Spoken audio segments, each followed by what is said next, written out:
Originally from Chicago, grew up in the Chicago suburbs, moved to Chicago itself in 1995. Was there through January 2006, moved out here to SF. Been here ever since. I don't like people that take their art too serious.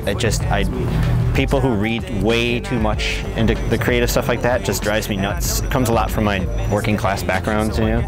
I grew up very humble. We didn't have a lot. We had to appreciate what we had. So the kind of foo-foo-ness of that part of the art scene thing has just always driven me away.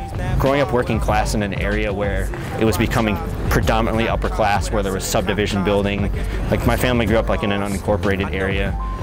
I try not to let the past affect me much now, but some of that subconscious stuff when you're a kid really does affect you, and I realized I never thought it was my place to have a voice because that's the way it was when I was young and grew up and stuff like that. So.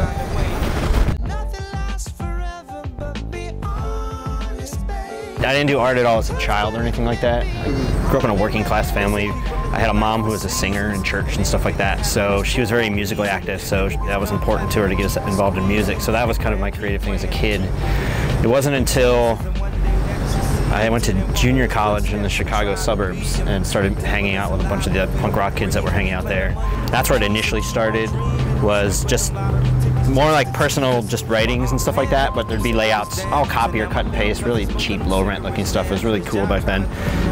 But it just kind of progressed. The layouts became more important than the text, and the text became less and less. The layouts became more and more.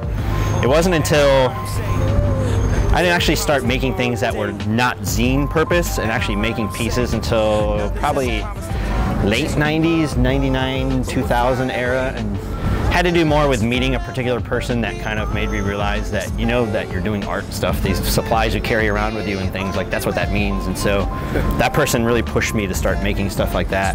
The ending of the paintings is kind of reflected where I am in my life. The old really chaotic stuff was when I was in a really difficult time, and it looks like it was a big shouting match, you know what I mean? It's just trying to purge everything at once, and now it's a bit more slow developing and a lot more sparse than it used to be, and I like the stuff. It's a lot more aesthetically pleasing to me now, and it just kind of feels right, you know what I mean? It looks like if it's something that I would want to hang on my wall and make a part of just what I see every day in my house, then I think it's done. I don't really think that much about my art.